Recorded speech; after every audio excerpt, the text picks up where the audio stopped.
Olá, eu sou o professor André Valente, sou seu professor na área de linguagens, códigos e suas tecnologias, na disciplina de língua portuguesa. Na aula de hoje falaremos sobre comunicação interpessoal na era digital.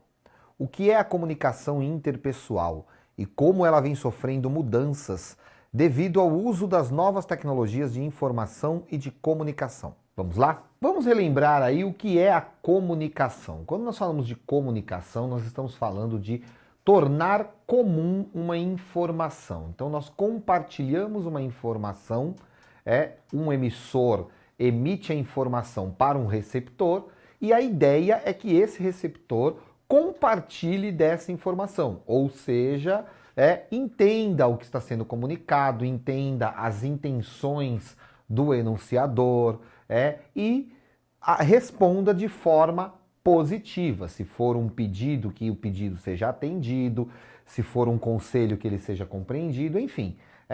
A comunicação é esse compartilhamento de mensagens entre um emissor e um receptor. A mensagem que vai, ela é sempre formada por um código que é a linguagem que nós utilizamos. Tem sempre um referencial, ou seja, é sempre sobre alguma coisa, algum assunto, alguma situação, alguma pessoa, alguma ideia, enfim, e circula por meio de um canal, de um meio de comunicação. Então, esse é o conteúdo, esses são os elementos fundamentais para qualquer ato de comunicação, para que a comunicação aconteça. E comunicação interpessoal? Bom, como diz o nome, é a comunicação entre pessoas. Para ser mais exato, é a comunicação entre uma pessoa e outra pessoa. Nós não estamos falando aqui de comunicação social, ou seja, uma comunicação com um grupo, com uma sociedade, mas sim da comunicação entre pessoas. Na comunicação interpessoal se pressupõe uma interatividade, ou seja, se pressupõe que enquanto eu falo com você, você me responda de alguma maneira, você olhe para mim, ouça o que eu estou dizendo, demonstre que está me ouvindo, que está compreendendo. Então, ela pressupõe essa interatividade. A outra característica é a espera de um feedback, ou seja, de um retorno. E conforme a comunicação vai acontecendo, eu falo com você, você fala comigo, eu vou te dando um retorno, você me dá um retorno. E assim é que a comunicação acontece. É isso que é chamado de loop de feedback.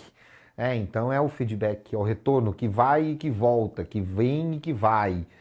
E assim acontece a comunicação. Na comunicação interpessoal, interferem também as relações interpessoais, porque nós vamos nos comunicar com as pessoas de acordo com a relação que nós temos com ela. E a forma como nós nos comunicamos também interfere nessa relação. Então, de novo, é uma troca. A relação interfere na comunicação e a comunicação interfere na relação. Então, dependendo da maneira como eu me comunico, eu demonstro maior ou menor intimidade, eu demonstro relações hierárquicas, eu demonstro sentimentos. Então, é isso, né? A comunicação interpessoal, ela pressupõe também a relação que existe entre as duas pessoas. E toda comunicação tem uma intenção. Então, quando eu me comunico com alguém, eu preciso pensar nisso.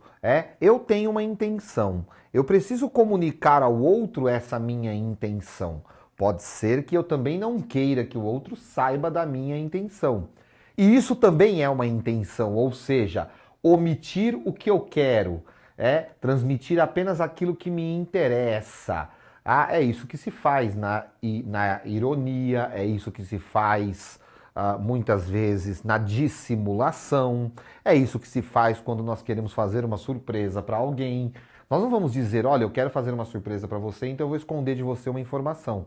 Não, nós só vamos dar aquela informação que interessa para que a surpresa aconteça. Então eu preciso pensar, quando eu vou me comunicar, eu preciso pensar que eu também estou comunicando ao outro a minha intenção. E se eu quero que o outro entenda a minha intenção, eu preciso fazer isso de forma muito clara, muito direta, porque o outro não tem obrigação de saber das minhas intenções. Afinal de contas, as minhas intenções estão dentro de mim. Se eu quero que o outro saiba, eu preciso comunicar isso também. E finalmente, todo ato de comunicação existe em um contexto. Esse contexto pode ser de maior ou de menor formalidade. Então eu preciso pensar em todos esses elementos quando eu estou me comunicando com alguém. Resumindo, eu preciso pensar com quem eu estou falando, qual é a minha relação com essa pessoa, qual é a minha intenção nessa comunicação, que tipo de resposta eu espero receber, em que contexto eu estou falando. Tudo isso faz parte da comunicação interpessoal. E quanto mais eu conseguir entender esses elementos e conseguir colocar isso em prática na hora de me comunicar, maior é a chance de sucesso nessas relações interpessoais e na comunicação interpessoal. E como é que é isso na era digital? Porque olha só, nós estamos aqui nos comunicando. Eu estou falando com você e você está acompanhando o que eu estou falando, mas eu não consigo ter uma resposta sua agora de imediato. Eu não consigo saber o que você está pensando, o que você está achando. Estou fazendo aqui o meu melhor para que você entenda o que eu tenho a dizer. Eu tenho a intenção de que você compreenda todo esse conteúdo, mas eu não consigo ter uma resposta de você. Então, a era digital, a cultura digital, trouxe algumas mudanças nessas relações interpessoais. Nem sempre a resposta é imediata. Eu preciso pensar que muitas vezes, quando eu me exponho, por exemplo, numa rede social, não é apenas uma pessoa que está vendo o que eu estou colocando, mais pessoas estão vendo.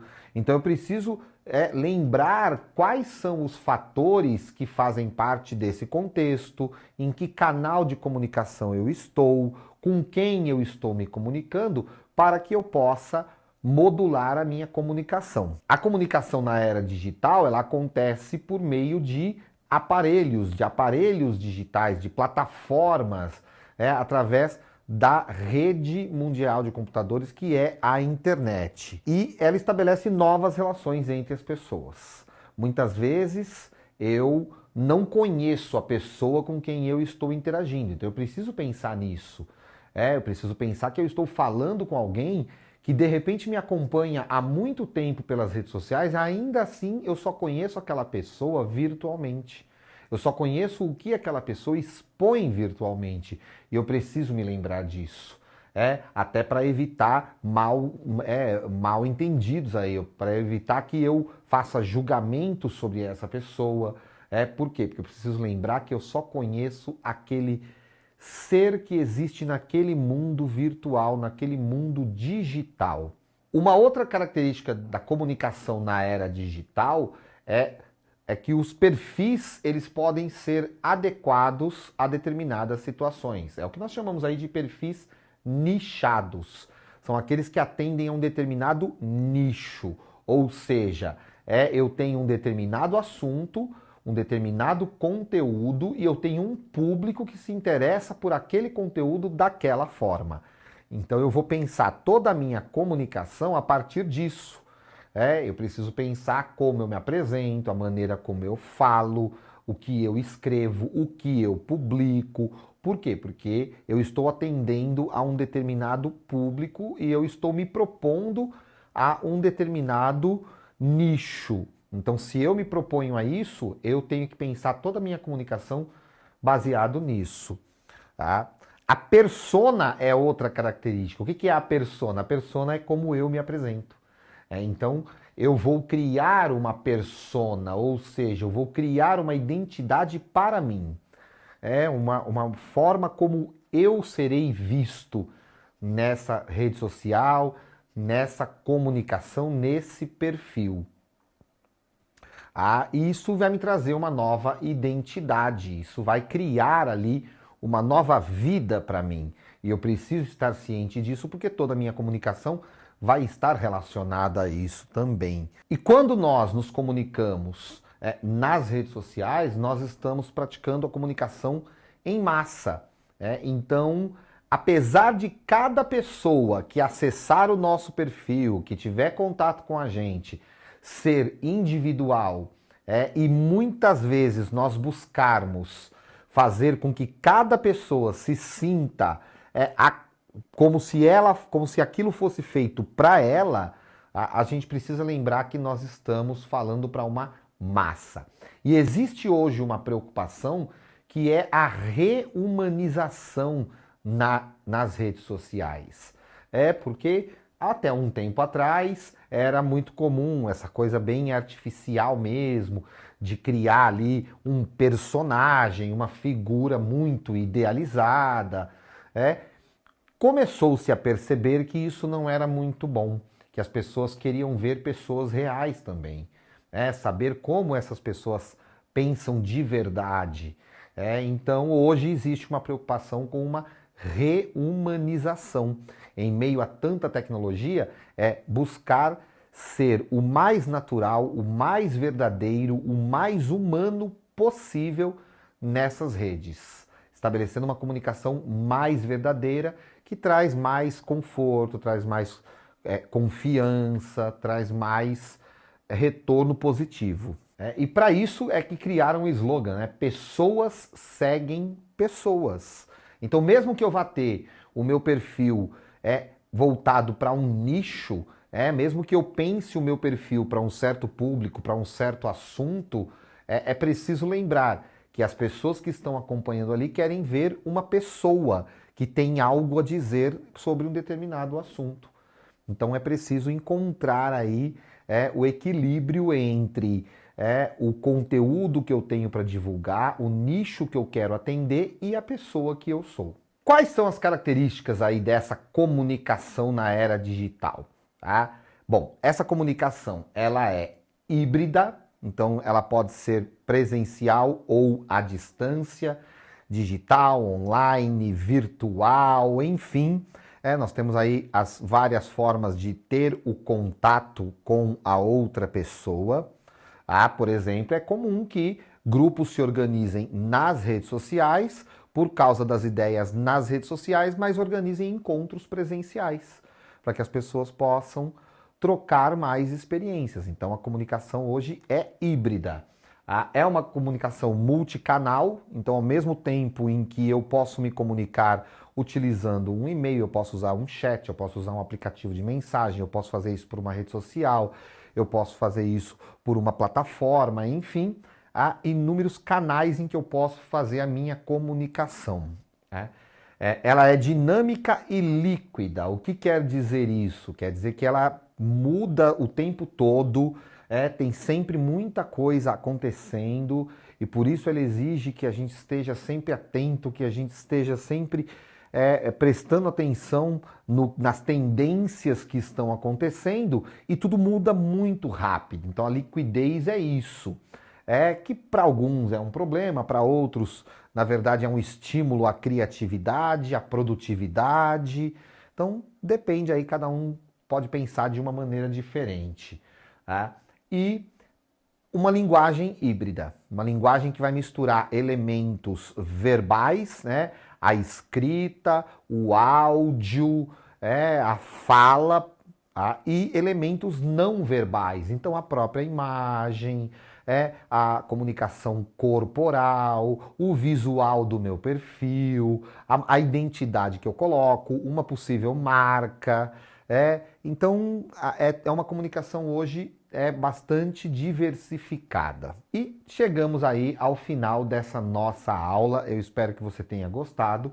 Aproveite, entre nos links da plataforma para você ter mais conhecimento. E vamos a uma reflexão sobre a aula de hoje. A comunicação é a principal via para resolver conflitos. Jürgen Habermas. Bons estudos e até a próxima aula.